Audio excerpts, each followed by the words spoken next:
Hi there. Thank you very much for playing The Beginner's Guide. My name is Davey Wreden. I wrote the Stanley Parable, and while that game tells a pretty absurd story, today I'm going to tell you about a series of events that happened between 2008 and 2011.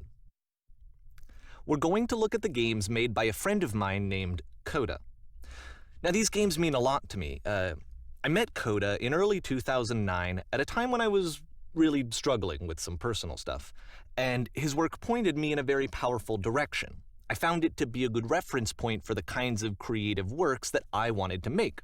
So just to start you off, this is, I think, the first game he ever made. It's a level for Counter-Strike. You can walk around here, by the way. And mostly it's just Coda learning the basics of building a 3D environment.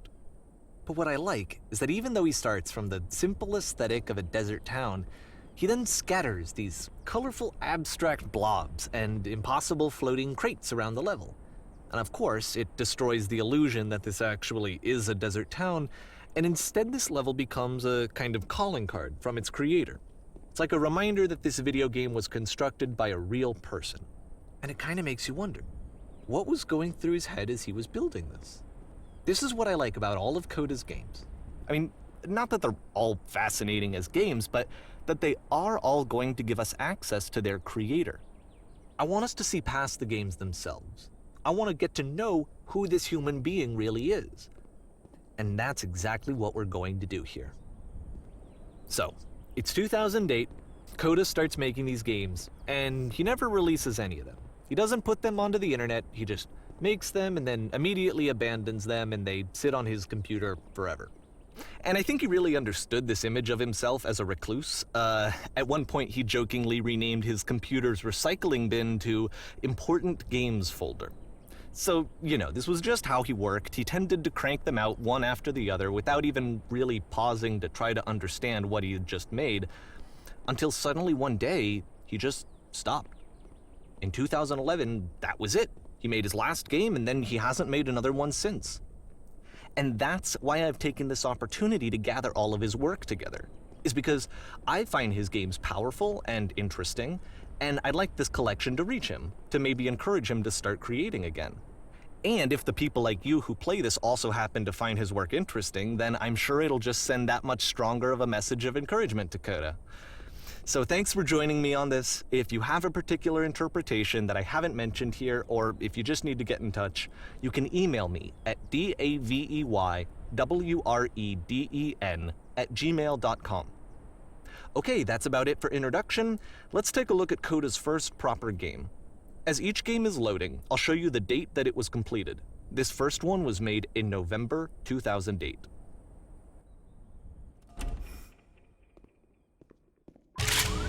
Warning. Whisper machine active. Shift destruction imminent. This game is called Escape from Whisper, and it's one of the more generic games you'll see from Coda.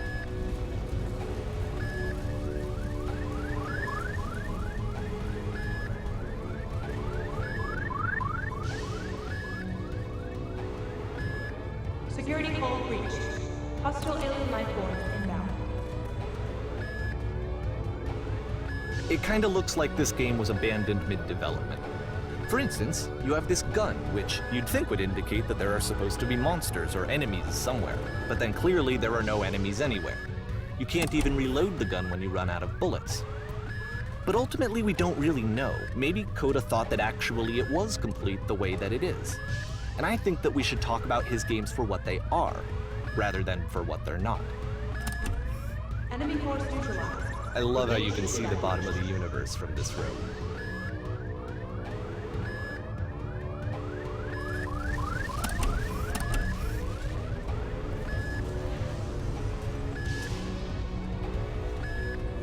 Apparently, this space station has a labyrinth on it. Sure, I don't know. There's really no reason for it that I've ever been able to discern, so in the interest of time, I'm just gonna skip you on past it. Okay, this is the part that's interesting. The game has this narrative about the whisper machine and how it has to be turned off, and then you get to the engine room. Hey, you there, in the engine room. You could save us all. That beam is powering a whisper machine. We could disrupt it by introducing a great enough heat signature. If your body could stop the beam. It's so much to ask, but for all of our lives, would you do it? Could you give yourself?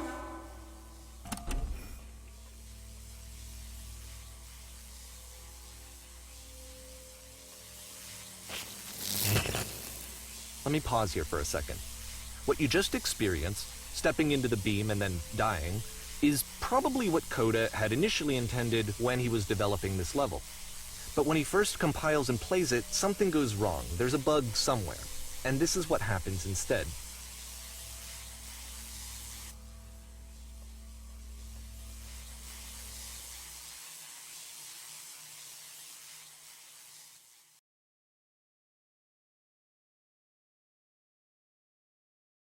The beam causes you to start floating. And this is an important moment for him.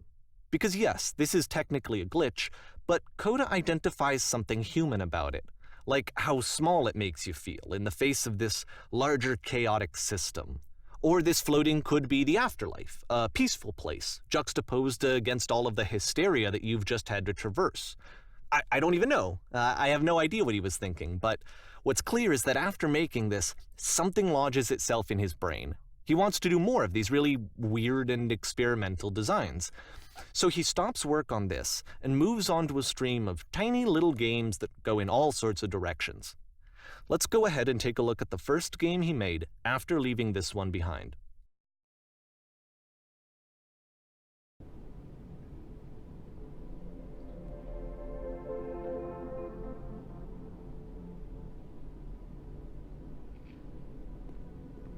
Yep, in this game you can only walk backwards. So it's a short and relatively minimalist experiment combining motion and narrative. It is less advanced than the previous game, but actually it seems to be more focused, more complete. Coda's trying to give it a unique voice rather than simply basing it on a pre-existing trope.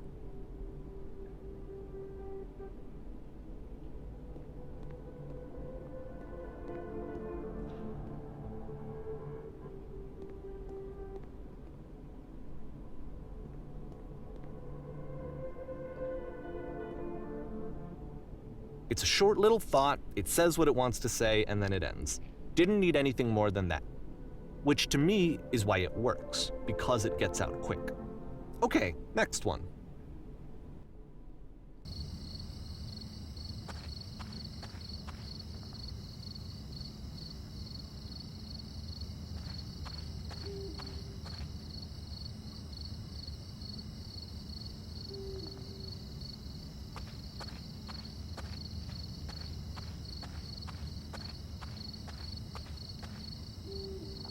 And that's it. Okay, the meaning of this game won't be clear just yet. Please be patient with me for a few more games, and I promise you'll see what makes it interesting.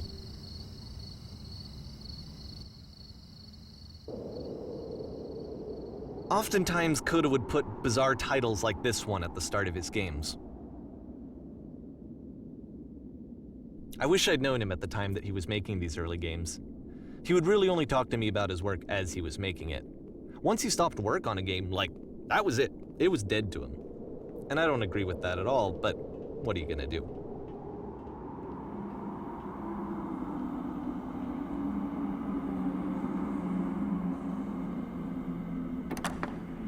Once you've been slowed to an absolute crawl, the door at the top of the stairs opens. So why, if Coda's not showing these games to anyone, why bother opening the door at all?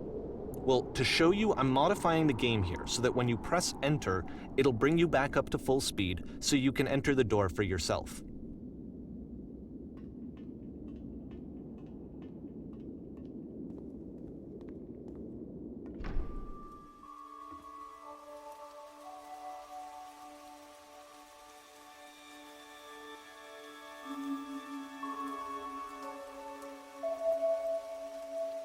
A room that's warm and nice and filled with little ideas for games.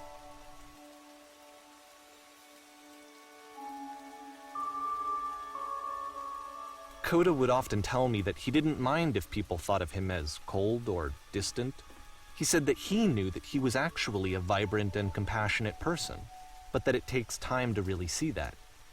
It can be a very slow climb to get there.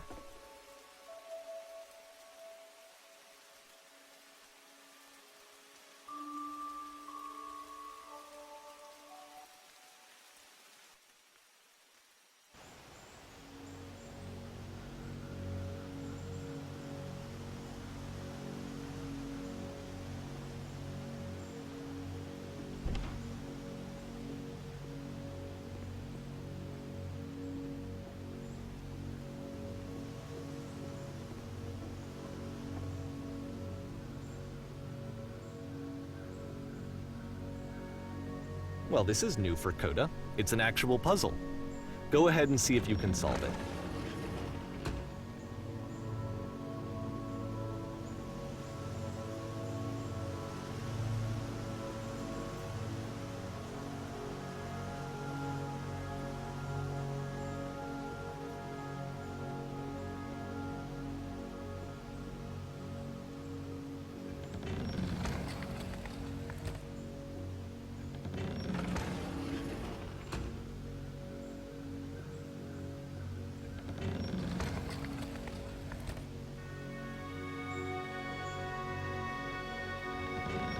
Don't forget that solution, because we're going to see this puzzle again soon. We're going to see it a lot.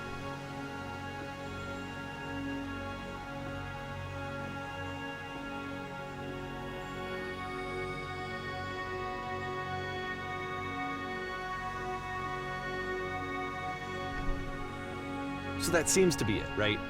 You walk down a corridor, you solve a puzzle, you get to the end. Simple enough. All right. Now I'm going to modify the game again so that when you press enter, it'll remove all of the walls from this room.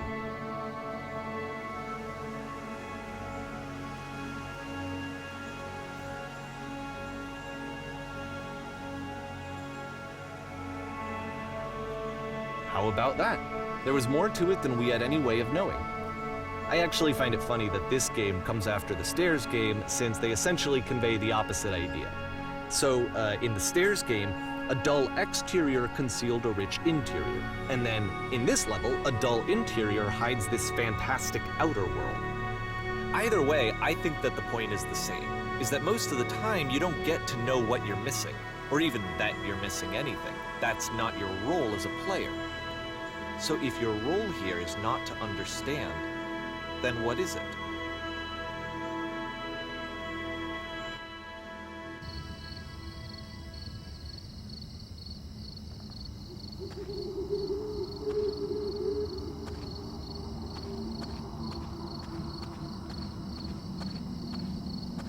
Aha! So, this, combined with the entering game from earlier, tells us that Coda believes his games are connected somehow. It could even be that the Stairs game and the puzzle game are literally connected in between this and the entering game. There's a bigger picture that all of his games are meant to play a role in, some larger meaning that we won't be able to grasp until we've seen all of them. And once we have, we can step back and start to understand what exactly that bigger picture is.